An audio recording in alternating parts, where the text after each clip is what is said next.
Magandang gabi po, narito ang latest update sa lagay ng ating panahon ngayong araw ng Biyernes, February 23, 2024 at sa mga susunod pang mga araw. Patuloy na nakakaapekto sa buong bansa ang easterlies o ang hangin na magdadala ng mainit na panahon mula sa karagatang Pasipiko. Samantala unti-unti nang bumababa ang ihip ng hanging amihan o northeast monsoon at nakakaapekto na ito sa may extreme northern Luzon. Asahan na bababa pa ito at makakaapekto sa malaking bahagi ng Northern Luzon hanggang sa mga susunod na araw.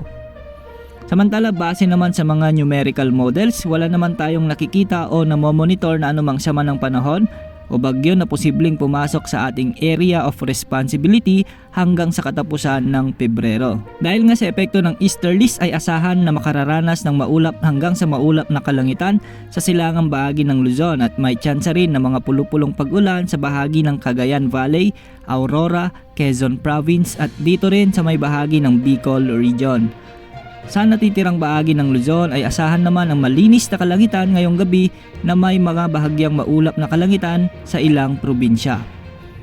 May kainitan naman ang panahong mararanasan bukas sa bahagi ng Tuguegarao City, Dagupan City, Nueva Ecija, Mindoro Provinces, Tarlac at Metro Manila na posibleng pumalo sa 35 to 39 degrees Celsius ang mararamdamang heat index. Samantala sa Visayas ay asahan naman ang maulap hanggang sa maulap na kalangitan at mataas pa rin ang tsansa ng mga pulupulong pag-ulan sa bahagi ng Southern Leyte dahil pa rin yan sa easterlies. Ngayong gabi nga ay asahan na rin ang mga isolated rains sa bahagi ng central at western portion ng Visayas dulot ng easterlies o ng mga localized thunderstorms. Posible ring makaranas ng mahigit na 38 degrees Celsius na heat index ang ilang lugar bukas sa Visayas, kabilang ang Catarman, Giwan, Eastern Samar, Iloilo at Rojas City.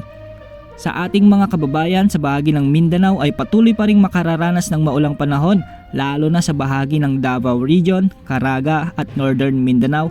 Ito ay dahil pa rin sa umiiral na easterlies. Kaya mag-ingat sa mga posibleng pagbaha at pagguho ng lupa sa mga lugar na apektado ng mga pagulan.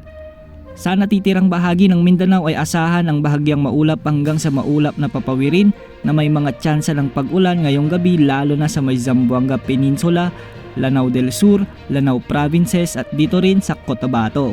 Mag-ingat pa rin sa mga epekto ng mainit na panahon o ang heat index na posibleng magdulot ng mga hindi inaasahang karamdaman tulad ng heat stroke, heat exhaustion, dehydration at cramps. Sa kasalukuyan ay wala ring nakataas na gale warning sa alinmang karagatang sakop ng ating bansa. Kaya malayang makakapaglayag ang ating mga kababayang mangisda sa ating mga karagatan. Yan po ang latest update sa lagay ng ating panahon. Maging handa sa lahat ng oras dahil minuminuto ay nagbabago ang panahon.